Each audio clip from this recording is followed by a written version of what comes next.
And welcome back to the Cover 3 podcast here on CBS Sports. That's Tom Fornelli. That's Bud Elliott. That's Danny Kanell. I'm Chip Patterson coming to you live at youtube.com/cover3 and everywhere you get your podcasts on demand. Thanks for hanging out. Smash that subscribe. Smash that like and come and join us in the chat, a.k.a. the Cover 3 Tailgate, where Sterling jumped in more than 2 hours ago so that he could just serve it up. Because you know what? The game had only been going on for about 15 minutes when Chip and Bud's Jeremiah 5 under 70.5 receiving yards. Ha, ha, ha, ha, ha, ha, ha, ha, ha, ha, ha, ha. Thank you, Sterling. I'll wear that one. Lots to, sort of own as we sit here in the wake of, or soon to be the wake of, Ohio State's big time victory against Oregon. We are going live a little bit early because the daggum game's over. All right. It's 41-21, 4-10 on the left in the game as I'm looking at it right now. We will get to this game. We will get to, of course, the bananas events that unfolded at Cam Scatterboo, puke and rally, hero ball, and so much more. Double overtime thriller, Texas advancing in the Peach Bowl. But Danny, I think I want to start with the Buckeyes here. Or how about this? Ohio State or Oregon, which one is more remarkable or surprising to you? You said Ohio State or Oregon, like the upside or the downside? Yeah. Which part of this were you like Oregon? Stunned by Oregon? Yeah, because Oregon easy. Yeah, because you thought Ohio that Oregon State would match this, right? Yeah, we thought absolutely. that this could be a back and forth where Ohio State is this good. You just thought that Oregon would be able to trade paint with it. No doubt. That was the biggest surprise of the night, was the complete domination by Ohio State.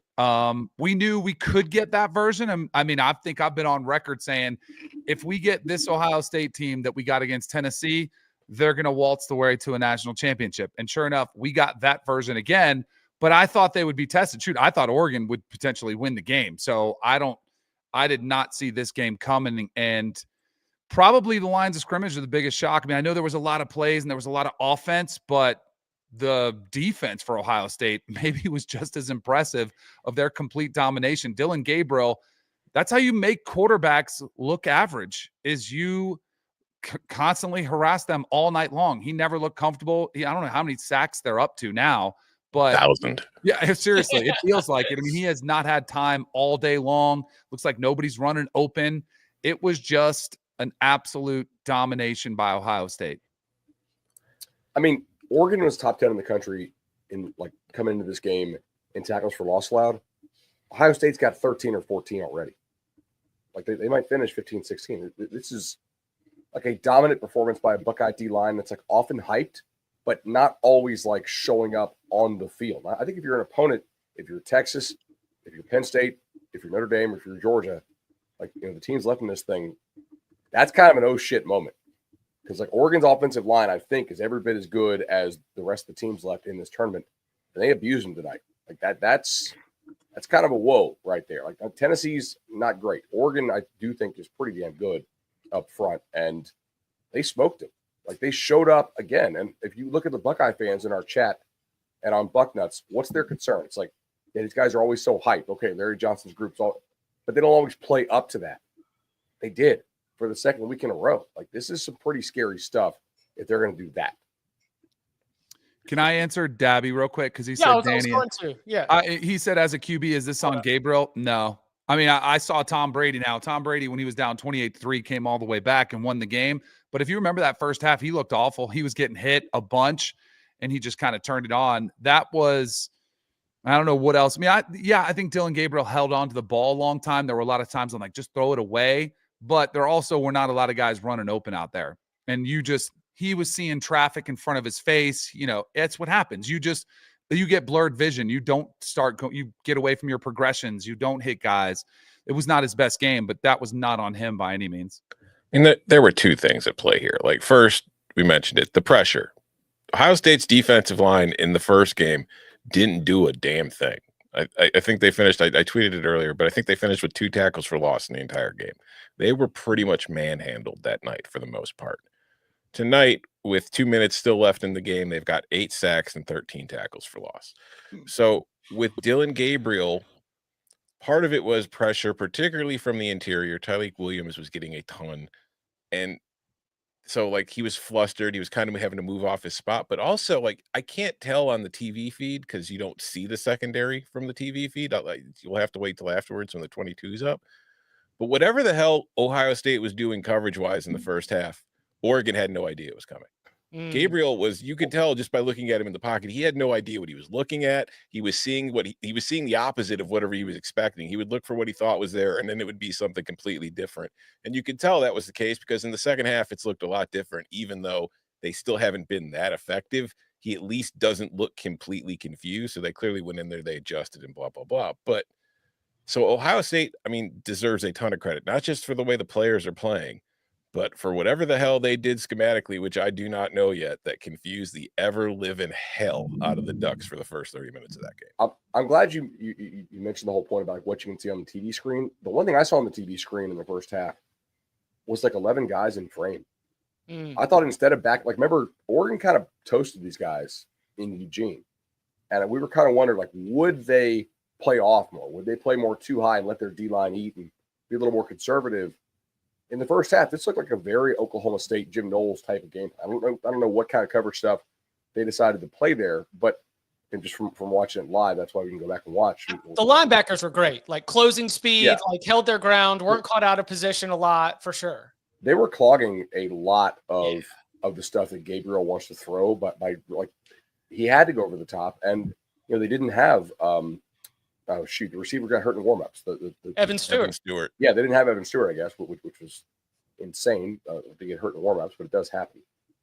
Like that was ballsy by Ohio State to double down on their aggressive approach. I thought they might play more like two shell stuff, see if the front could eat, and the front did eat, but they had everybody really close to the line of scrimmage. And I think it's an important point too.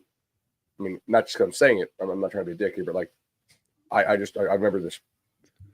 Ohio State defensively, like their numbers are way better since the Oregon game, but who they really played since the Oregon game, like this is sort of why the test mattered. Mm-hmm. And tonight it showed up that the improvements are real against a good opponent too. How does this fit into the Oregon narrative?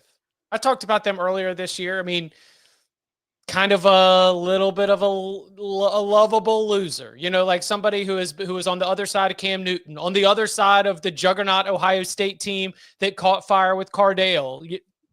You see them rise up in these moments, but then fall short against Washington. This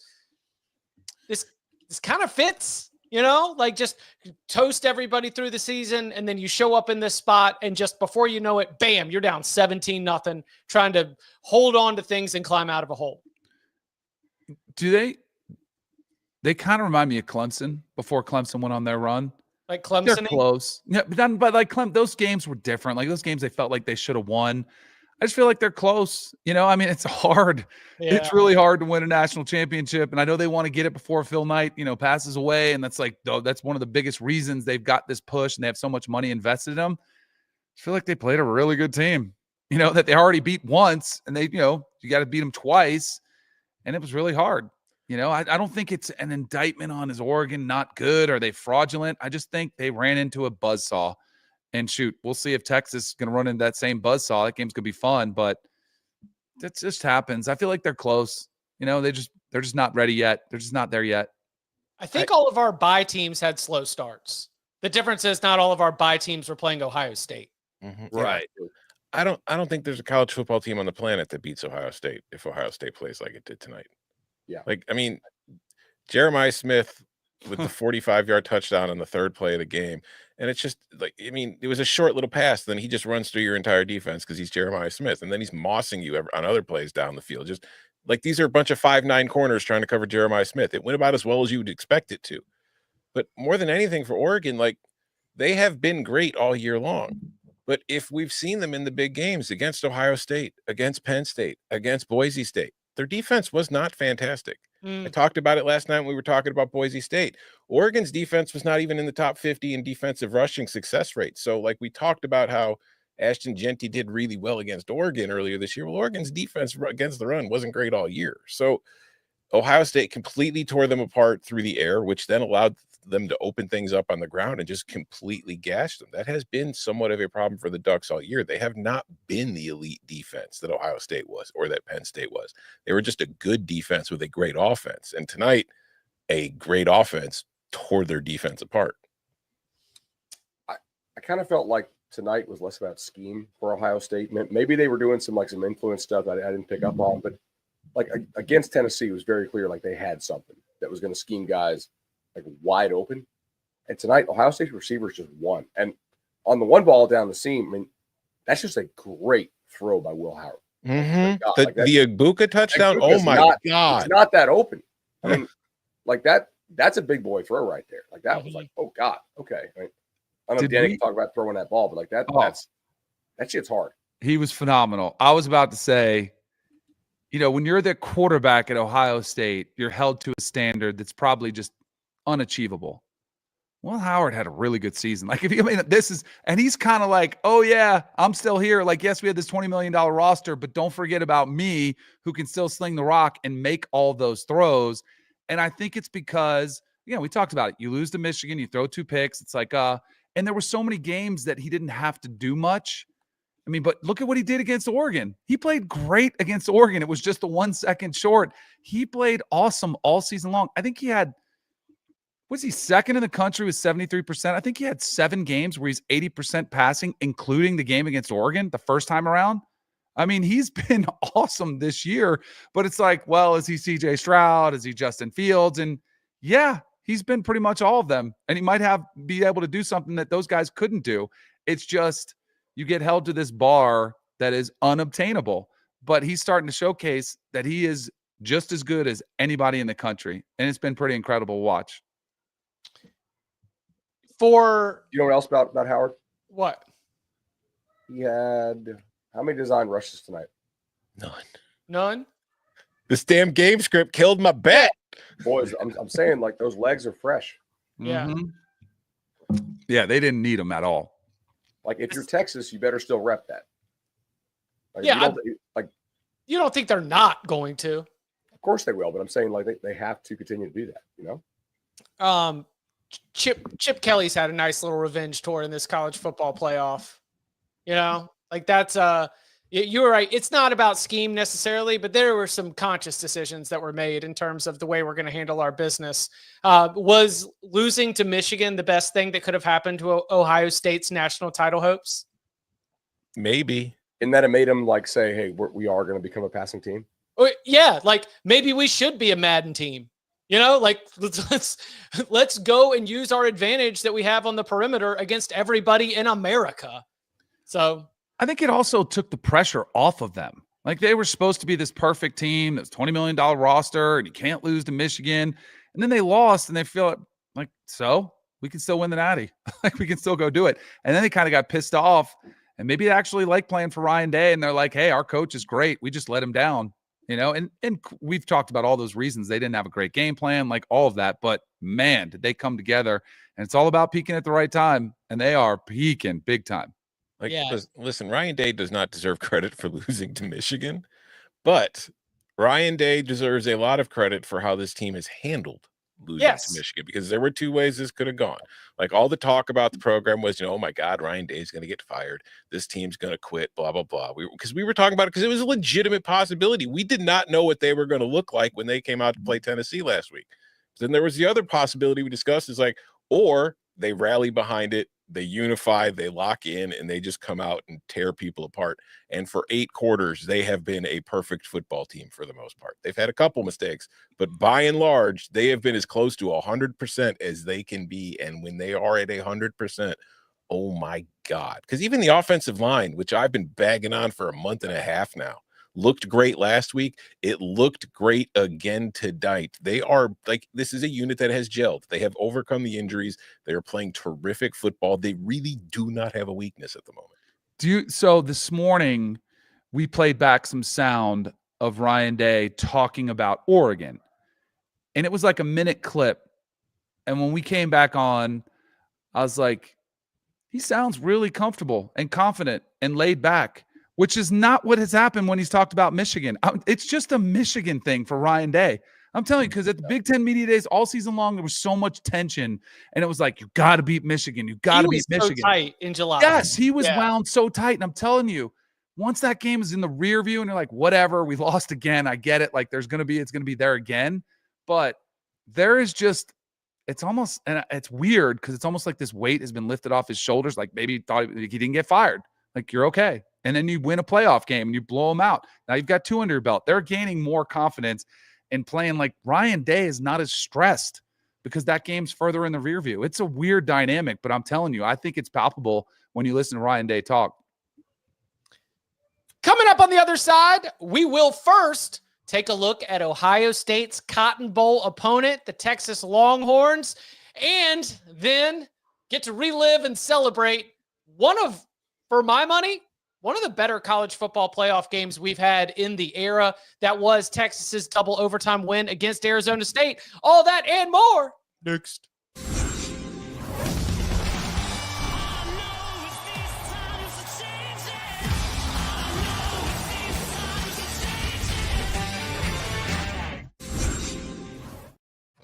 Back here on the Cover 3 podcast, and I have just pulled up FanDuel Sportsbook where you can make every moment more. Ohio State is your betting favorite to win the national championship. Has anybody looked? Does anyone want to guess what it is if they have not?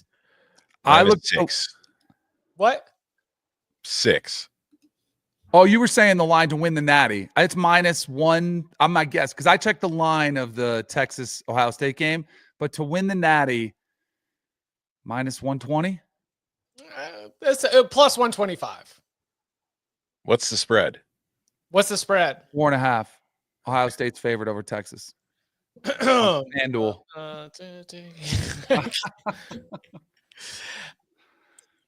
Again, but I still I don't know. Go ahead wherever you want to go because I know right. Texas. So do you think that it's possible for Ohio State to play at this level again? Do you think it's possible for Ohio State to continue to play at this level? I was going to start with the national championship because then we would say, oh my gosh, they went on this 4-game run. Our very first 12-team playoff, we get a team from the first round to go all the way through and win the national championship. Oh my goodness. They would have, if they get it done, they would have gone through Tennessee. They would have gone through Oregon. They would have gone through Texas, like the big powers that they would have taken down on their way to winning a national championship.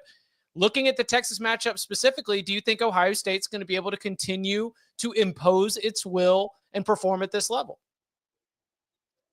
I mean, that's one of those weird things because we've never seen a college football team have to. Right. I know. It's fascinating. Many games in a row. So it's hard to say. I would imagine no, because very difficult to do that. But and also just matchup wise, like again, I just gave the offensive line a ton of credit.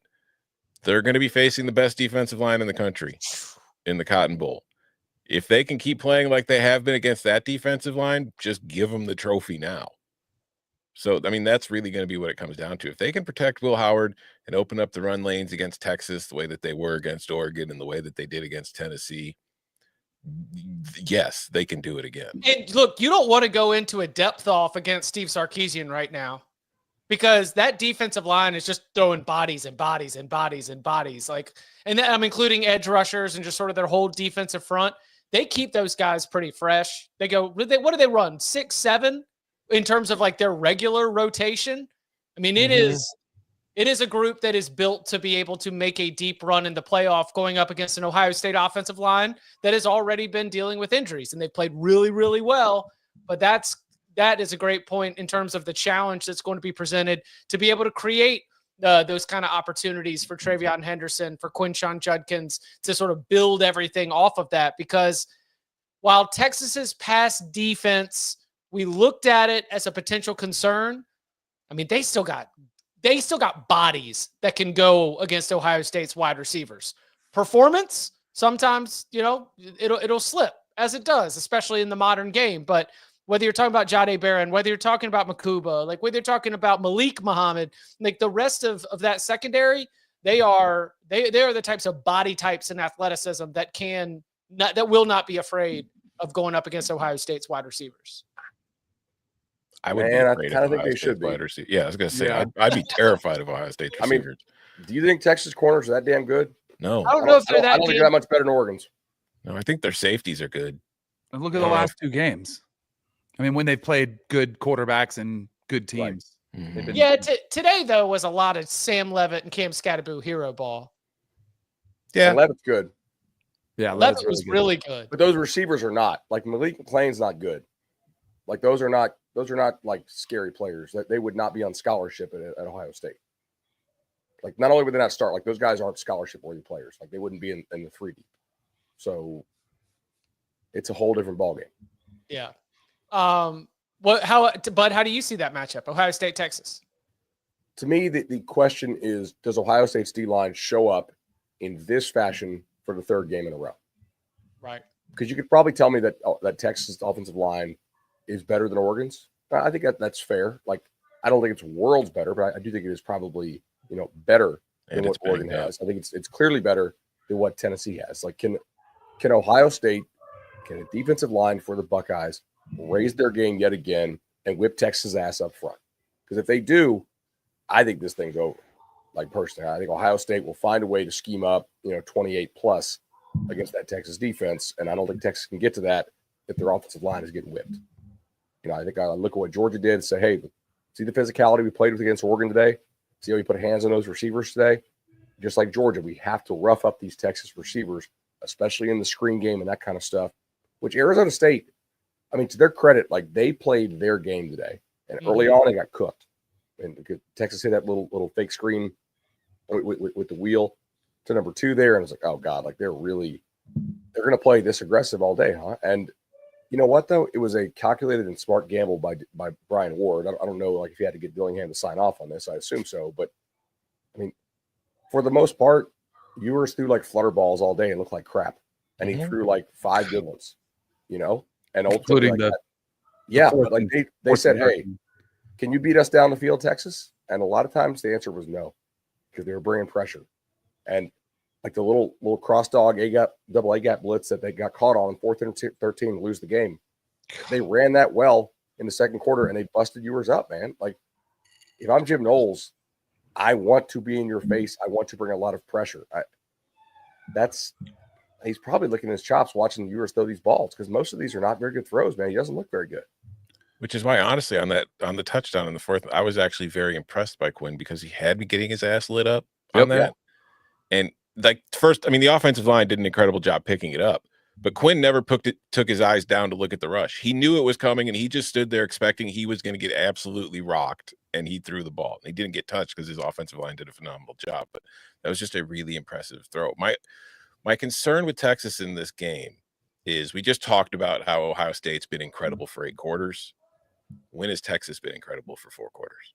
Oh, for 4 whole quarters, not once. That's been my whole that's been the narrative. But can they put it together? It's all about peaking at the right time. If they want to hang with Ohio State, they're going to have to match them in play for 4 quarters, play really well. How worried are we about this Texas run game? Like for Ohio State or for Texas? For Texas. For Texas, high. For Ohio State, low. Because they shredded Clemson, but Clemson's run defense wasn't great all year. Yeah, like that was supposed to happen. So, I'm worried about it. Like Jordan held him to 29. Jordan held him to 31 the second time. They killed Clemson. They killed A&M. Kentucky and Arkansas, whatever. Florida, obviously, whatever. Vandy held him in check, which was kind of a weird game. And then today, what they run for? 53 yards on 30 carries. And 15 yards on sacks. So, let's 68 on without sacks. So 2.5 yards per carry. And that's what I mean. Anecdotally, it was them trying to bust something and getting brought down because Arizona State was doing what it does and rallying to the ball. They were like, okay, we're going to sit back. We're not the biggest. We don't have the biggest dudes. But if we identify where this is going and then fly to it, then we're going to be able to wrap up and make the play. And they did a really, really good job of that. And made things pretty difficult for Texas to stay on schedule, stay ahead of the chains. We, I mean, we all do, but I do too. Get caught up in recency bias. I've never done that. Man, I'm having some some voters' remorse on the Heisman vote because I think Cam Scatterbo is better than Ashton Genty. Like did you have Cam Scatterbo third? I had him third. Yeah. See, I'm pissed. I would have had him second. I still would have gone with Travis Hunter. Travis Hunter, like we've documented that, but I probably would have had, and I'm kind of upset at myself for not having Cam Scatterbo second. Like he is a dude, and what he's meant for that program. And you can say the same thing about Ashton Genty, and then maybe it's recency bias, right? But I had Cam Ward third. I probably would have had Cam Scatterbo second and Ashton Genty third. It was phenomenal. And then can we address the targeting? Because I'm getting irritated because I see all kind of people. Here's the no one knows the rules, and people think they do because they've like, if you don't understand the rule, they've adapted it every single year. So like I see people saying, well, it wasn't with the crown of the helmet. It doesn't have to be anymore. Like they keep tweaking it so that it's the safest rule ever. It was definitely targeting. Here's where I come into play though, and I saw Bud say this. As much as I hate it, like I hate the whole rule. Like this is I am Captain CTE, right? Everyone's like, hey, this guy doesn't believe in CTE, all that stuff. Like I don't want targeting to be legislated the way it is. But no, can you say that one more time and we'll all pause before and then after so I can get I'm Captain CTE. But what was the targeting indicator? So they don't, but all it takes is you have to have what? Lower to the head, striking, crouch and thrust. It doesn't have to have those anymore, though. All it has or leaving your feet prohibits players from making forcible contact with an opponent's head or neck. And it doesn't have to be the crown. It could be your shoulder, your forearm, your hand, like anything, including your face mask. Because that's, I think, a lot of people are like. I thought there has to be an indicator now. That's why we're seeing some of these overturns. Like they. So you thought it wasn't targeting by the rule? Yeah, I thought that they were going to overturn it. Like if you look at my initial tweet, I'm like, yeah, this is. He's head up like that. They're trying to prevent the head duct where you're hitting. They're trying to prevent any contact to the head at all. Well, that's okay. The thing. That they don't want. They're trying to prevent liability. Like right. And they're trying to look good. Like so, you throw the flag. Okay, well, it technically didn't meet it. So here's what I hate the rule because no one knows it. But I also am kind of okay. Like I think it would have sucked.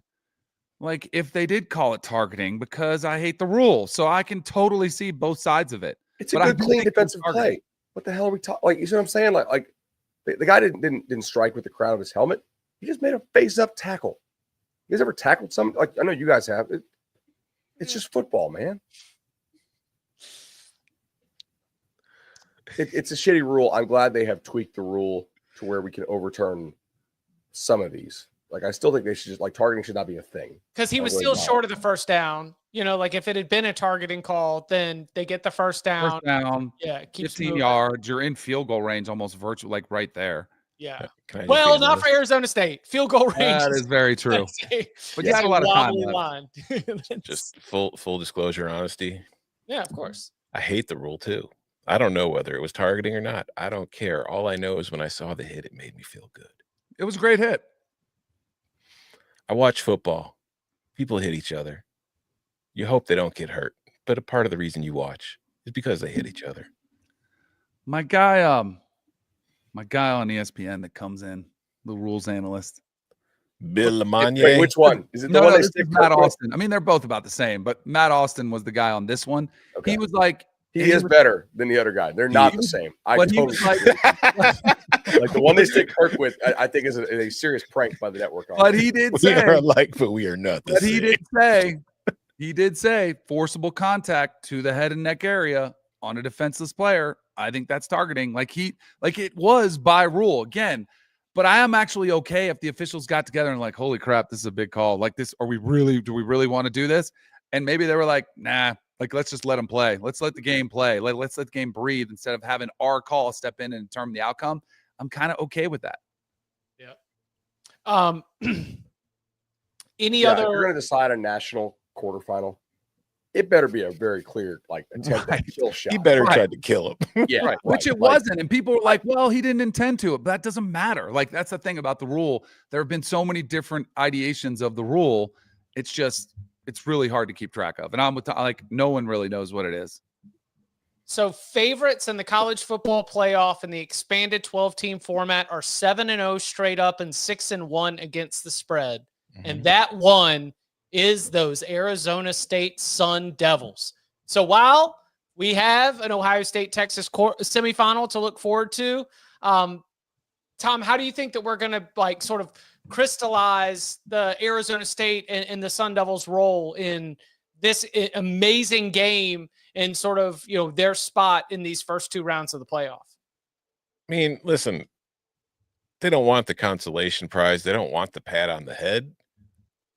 But I think Arizona State changed a lot of minds in that game, because I think you saw early on, like when Texas jumped out to the lead, and I know I felt that way. I was like, oh, crap, here we go. It's going to be another one of these blowouts. You know, they're going to make them look like Ohio State did Oregon here at each second now. They're going to crush them. But, like, they fought back, and they really did. Like, early in the game, my concern was Arizona State's offensive line and how they were going to hold up. And very early, they were getting destroyed. And Sam Leavitt was just jumpy, and he had happy feet. And he had happy feet for the entire first half. But then their offensive line actually started getting traction and getting comfortable and being able to just kind of hold those guys off a little bit and started playing really well. And on the other side of the ball, the Arizona State defensive linemen, who are not nearly as big as the Texas offensive linemen, started winning their battles. That team was physical. That team was not scared of Texas.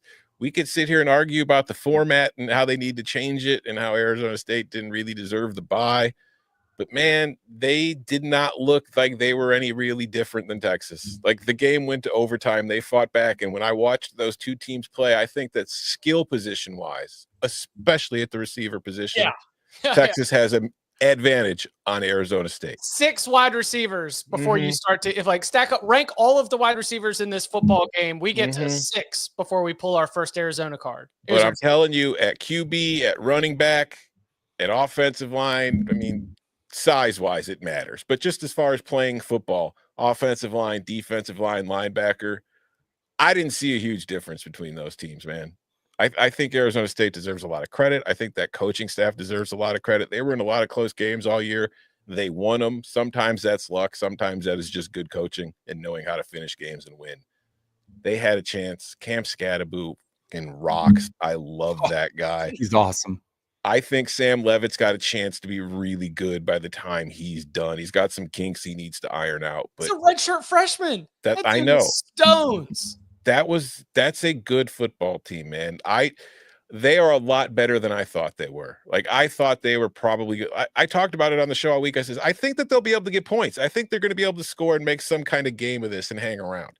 I also thought they could lose by 40.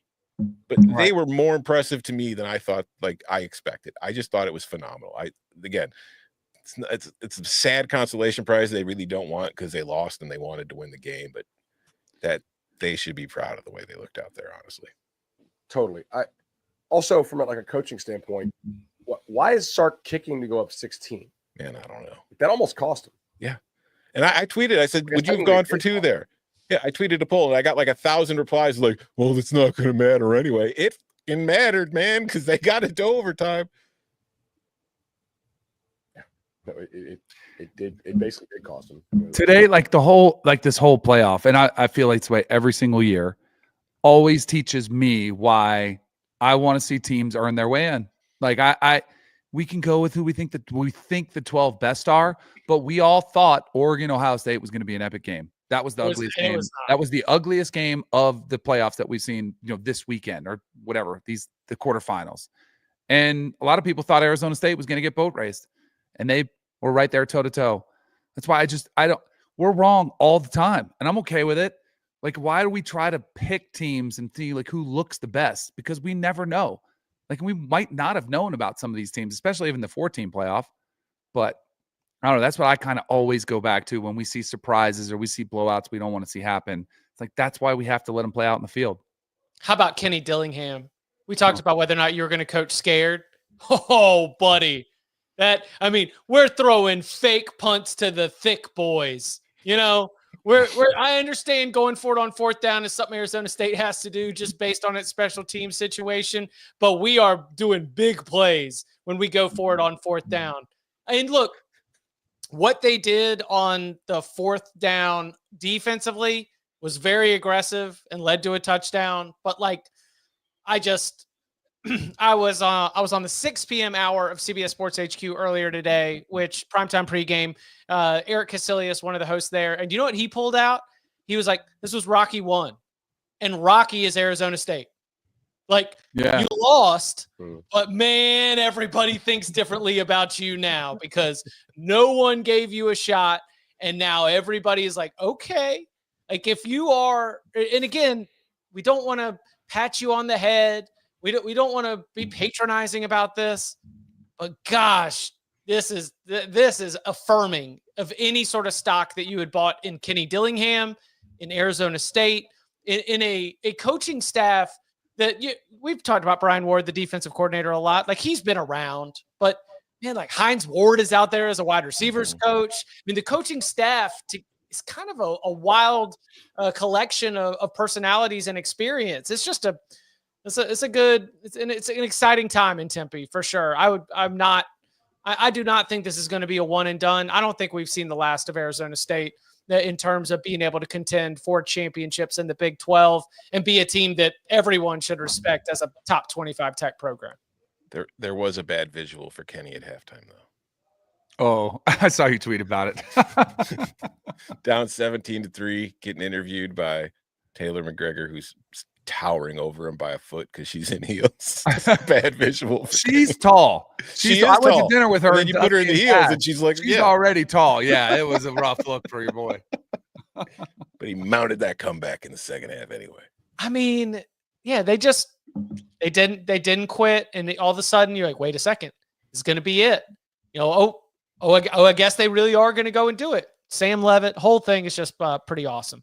All right, any big picture thoughts? What else do we have sort of from Will the reseeding and like the get rid of the buys and get rid of the auto buys, will that die down after this Arizona State game? No, it's coming. Because of what happened with Ohio State, pushing Ohio State from where they were ranked to 6 to 8, which is where they had to fall? Wait, what? I just think everyone knows it makes sense. Like I don't think any outcome is gonna. I don't think anybody's changed their mind. I still think Ohio State was 6th in the college football playoff ranking, but because of the auto buy situation, they got pushed to 8. Mm-hmm. And because they got pushed to 8, they got fed to Oregon. Now, if we're going to go, got fed to them, yeah. But Duck Le Rose, Duck Le Rose. But if we're going to put on our CFP and on like conspiracy hats, it's not like Oregon getting screwed is going to really move the masses. Right. No, but everybody else who could like conceivably see themselves as the number 1 seed, they might be moved for it. They might be moved forward just because it's like, we don't want our Big Ten or SEC champion to end up having to face an 8 that is really a 6 just because we bumped up these other 2 teams. Yeah, I don't see that Arizona State is proof of that. And I'm also rethinking, again, like I mentioned, I think every single bye team got off to a slow start. And obviously Penn State ends up winning by double digits last night. And we'll see what happens with Georgia as they go up against Notre Dame. But, you know, I'm rethinking all my, like, what's the best seed? What's the best path? Like, we've got a lot to learn and a lot to do an autopsy on coming out of year 1. But I'm not sure, number 1, that seeding is great. I think that we should move forward with seeding it in line with the rankings. But also number 2, I think jockeying for seeding is just a fool's errand. And I bet if we talk to coaches who are in this playoff, they're going to be way more like the list of things they are concerned about. Trying to jockey for seeding in a committee ranking is just a waste of their brain space. So fun stuff for us to talk about, but I don't think that that's about to happen. I'd also say there's like a lot of, I would hold off on judging the buys and the effects overall. Like we're seeing a lot of it where, you know, the buys, you're getting screwed, the rust. Let's remember that 2 of the teams that had buys were double-digit underdogs, and the other one lost to Ohio State. And tomorrow, a team that had a buy was able to use that buy to help prepare their backup quarterback for his first career start. So let's hold off on whether we decide having a buy is good or bad.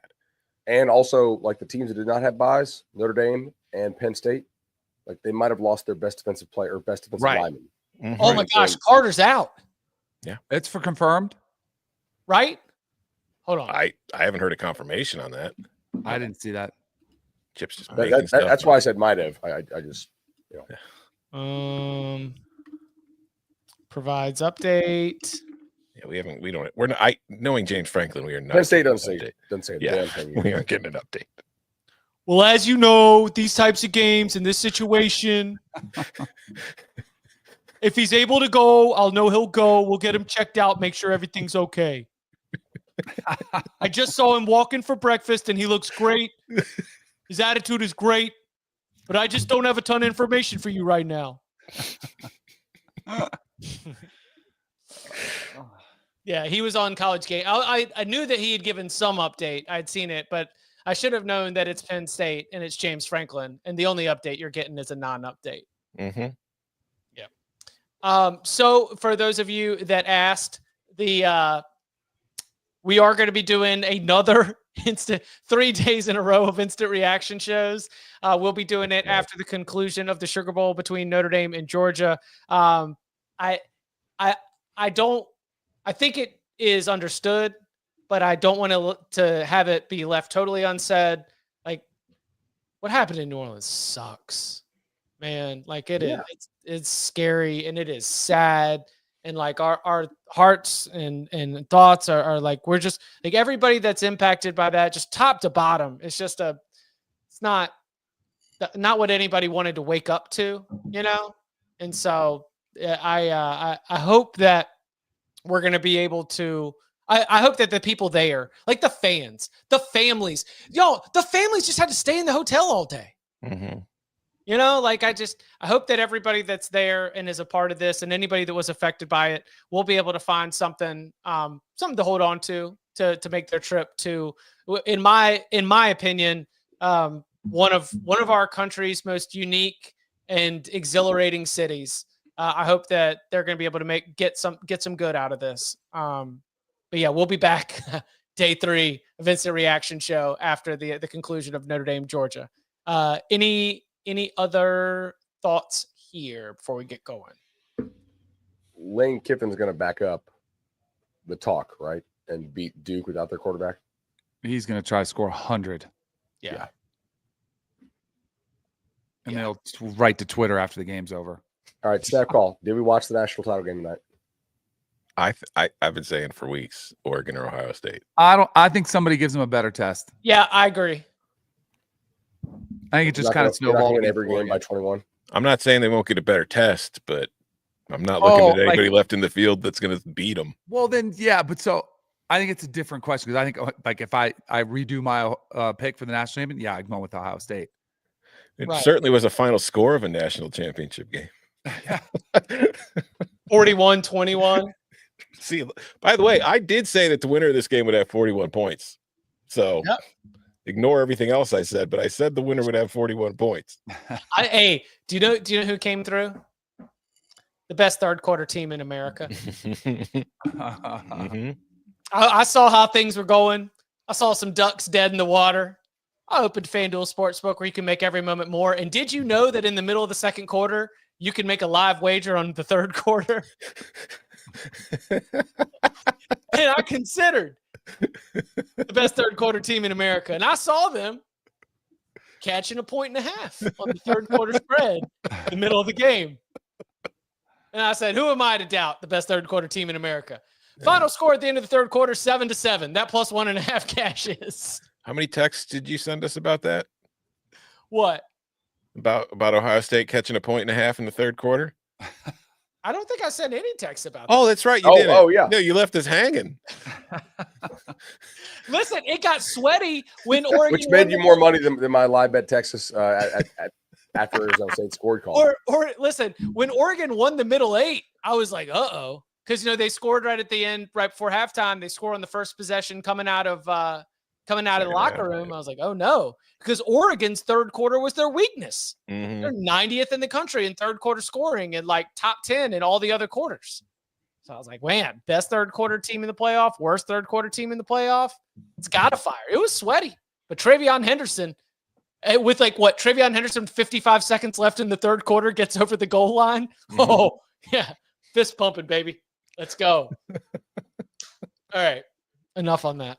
We will be back tomorrow at the conclusion of the Sugar Bowl, approximately 7:30-ish, to recap Notre Dame and Georgia and then look ahead as the winner there will be playing Penn State. Again, let's get that graphic ready. We know the matchup.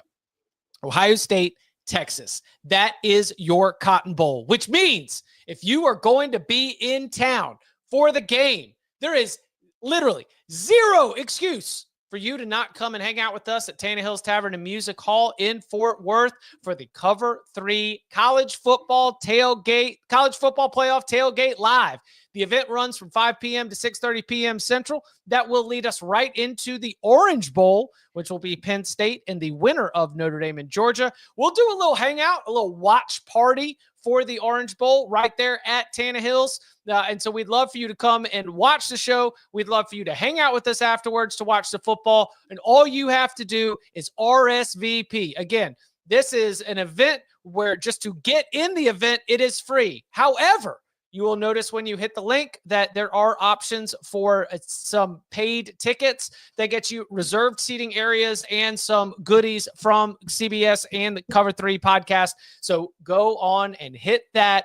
Ohio State, Texas, anybody in the Fort Worth, Dallas metro area who wants to come and hang out, you are invited. All you have to do is RSVP. Whew. Don't forget the champagne room where we're giving lap dances. I've got good hips. All right. That's why he's good at golf. We'll be back Thursday at the end of the Sugar Bowl. And you can follow him on Twitter at Tom Fornelli. You can follow him at Bud Elliott 3. You can follow him. His chef has concluded the preparation process for dinner. So ask him how dinner was at Danny Kanell. You can follow me at Chip _Patterson. Gentlemen, thank you very much. Happy birthday, Maddie.